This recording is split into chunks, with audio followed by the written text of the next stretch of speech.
How you going, guys? Hybrid here. Today I'm going to tell you everything you need to know about the massive item overhaul in patch 25.10, and at the end of the video I'm going to give you 5 champions to look out for and also just my general tiers. So yeah, let's just jump straight into it. I think Kane, by the way, health growth decrease. This hits him a bit because he's going to be more squishy, so red Kane and blue Kane are going to get nerfed, but I'm going to lie to you and tell you it's a big change. No, this health growth decrease is whatever, boys. Like, he's still going to 1v9 your games, most likely, okay, if he gets ahead. First 6 nerf, this nerf is targeted at support, but it's also equally impactful to jungle. They kind of pretty much nerfed his Q, fear duration damage, but buffed his W damage. So it means you have an easy time clearing, but yeah, it means your Q does less. I think this change is... I don't think it impacts jungle too much, because if you get a fear off when you ult, you get the kill either way, in my opinion, right? So it's kind of like, doesn't really... If you're only going to cast Q once, and it's going to be equally effective, I don't think it hits you that much. But the W clear buff, it definitely helps a little bit, I guess. The Fury Packmate monster damage multiplier, pretty much what this is his ult does more damage based on how many Packmates you have.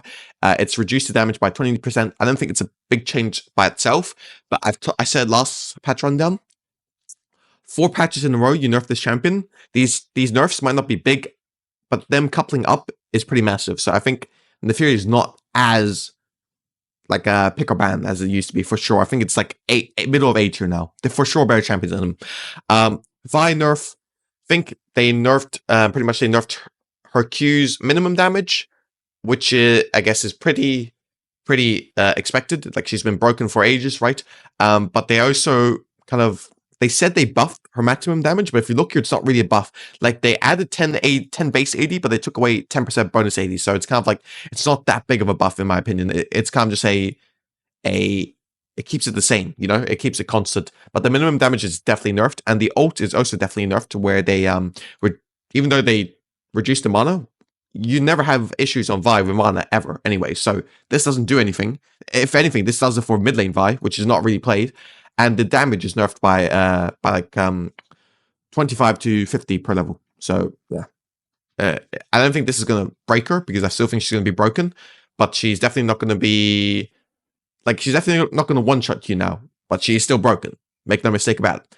Shinjal, armor growth nerfed by 0.6, not that big of a nerf. I've saw people laugh about this on Twitter, and I think, yeah, I agree. It's pretty laughable. Now, this is the massive item overhaul they did to AP items. I think this is going to change the meta a lot. I'll kind of explain why with the first item, okay? So, pretty much, Bloodletter's Curse allows you, the new Bloodletter's Curse, I guess, allows you to play AP junglers with AP mid laners much easier. So what it means is, the reason why AP junglers were not really prioritized, in my opinion, was because the meta right now for mid lane is mage meta, right? Now, however, with the Bloodletter's Curse changes, I think you can always play AP junglers with AP mid laners. So if you look here, they buffed the AP, they buffed the health. What they also buffed, which is the biggest change, is the magic resist shred per stack. So before, it used to take you it used to take you 6 stacks to get to the maximum shred, which is 30%. Now it only takes you 4 stacks.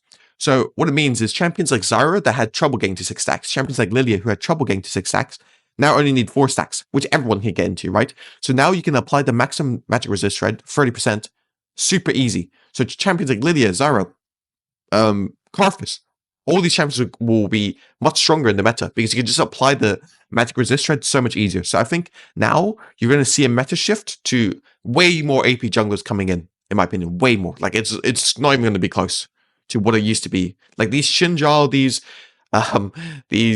Vi's, you're gonna start seeing people counter them with AP junglers for sure. Like, Zyra, I think, is a mega counter pick to Vi this patch, but we'll talk about that in a second.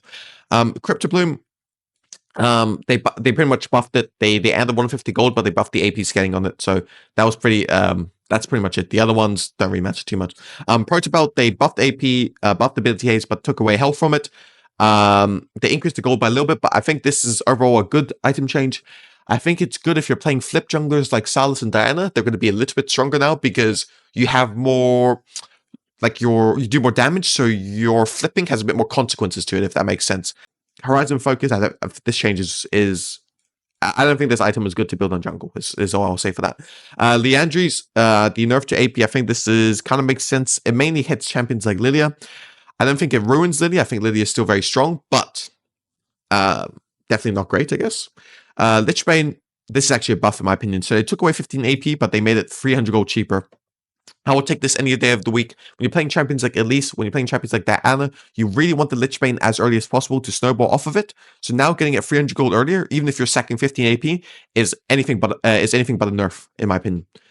Ludens, you don't really build in jungle. Malignant's buffed, but you don't really build in jungle. Morello's, I think this is great change, but it doesn't really come into effect until your last item, and you don't really build too much on AP jungler, so it's mainly a mid lane change. But I still think that it doesn't make sense to ever build out the full Morellos. So just buy the health cut item and look to build so just buy the base 800 gold, I forgot what it's called, item, and never build it out. Just build your next item right after. So that's a mistake a lot of people make, is they build out the full Morellos. Never build out the full Morellos. Get the 800 gold health cut item and then build your next item. Nature's Tooth buff, very good for Diana and Elise. Rabadons, I think this is great, but it's like again, like they're pretty much buffing AP items in general, right? So it's just like a small buff to AP items. It's kind of what it does is it makes it as efficient as Rabadons used to be. That's pretty much it. You don't build Seraphs on jungle, and the Storm Surge change I think is kind of even. Like they definitely, sorry, not even. They definitely nerfed it a little bit, but I think the movement speed change is even. But the golden preemptive takedown going away is a little bit annoying. But I don't think this was ever the reason you built it. You know, it's like the same thing. You're not building collector for the plus 25 gold. Same thing for Storm Surge. There's also unsealed Spellbook change. I don't think you'll ever build this in jungle, so I'm not even going to talk about it. But yeah, this is my tier list here. I think the 5 champions you need to look out for, in my opinion, are as follow. I think Karthus is going to be very, very broken. These changes, every single one of these changes benefits Karthus other than the Andrews. Like every single one of these. So I think you're going to see him way more.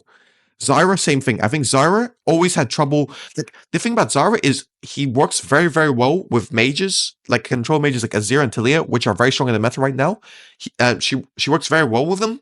But the issue is because of the way what do you call it, Bloodletter's Curse worked, it was very hard to pick both Zyra with a mage because both of them have trouble proccing all 6 stacks of Bloodletter's Curse.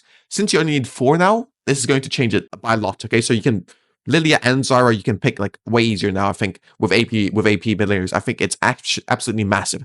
Like I think if you like watching pro play, you're gonna see a way more Zyra Azir together. I think that's like a broken synergy that nobody's gonna that people are really gonna need to play with this change. For a champion, I think you need to look out for Nocturne.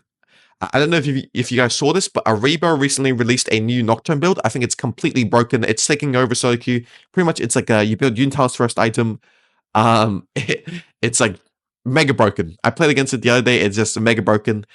I think he's S tier. I think he's probably even higher in S tier. The reason why I didn't put him as high is because I think for the general player base, for you guys watching this video, you want to play champions that can impact the game early, and Nocturne can impact the game early, but not as well as these other champions you can see on S tier, right? Like all of these champions, you can gank very easily early. So I think that element of it doesn't allow me to put him as high as I want to, but he's definitely just right up there. Once you hit like level 6, once you get your Yuntals, you're super, super strong. It's like OP level strong. The 4th champion I kind of want to talk about is Elise. I think the item, again, similar to what I said about Karthus. What I said about Karthus is actually wrong. Not all the AP item changes benefits are right. Like she doesn't build Lichbane or Nashus, for example. But I think for Elise, all the AP item changes affect her in a good way. Because if you think about it, her getting Lichbane that much earlier is so broken. Like she will legit, when she gets Lichbane, she just starts one-shotting targets, always. So that change is very good. I also think the Storm Surge change is not bad on her, despite it being an overall nerf for Storm Surge. I think having that extra movement speed to be able to get into a better position to look for picks is absolutely massive. The last champion I'm going to talk about, obviously Vi and Shin are good. I don't want to talk about these because people know they're good. The last champion I'm going to talk about that I think is sleeper OP is Kindred. I played a lot of Kindred this last patch, and I kind of realized he's just strong, right? He was just really strong last patch already. But why I'm talking about him in this patch specifically is because all AP junglers do badly into Kindred if you think about it. Zyra doesn't do too well into Kindred. Obviously because Zyra is OP right now, He probably does better than he should. Karthus doesn't do well into Kindred. Lydia doesn't do well into Kindred. Nidalee doesn't do well into Kindred. Talia does, but hey, that ruins my point. But pretty much Kindred does well into most AP junglers. So now that you're going to see way more AP junglers being played, you're also going to see Kindred being much more effective. And since he was already like a very, very strong champion last patch, I think he's going to be one of the strongest meta picks this patch to counter all the meta shift. But yeah, that is all I have for this patch rundown. Hopefully I explained everything well. If I didn't, just let me know in the comments. I appreciate you all for sticking to the end. Join the Discord, hit me up for coaching, and peace. We out here.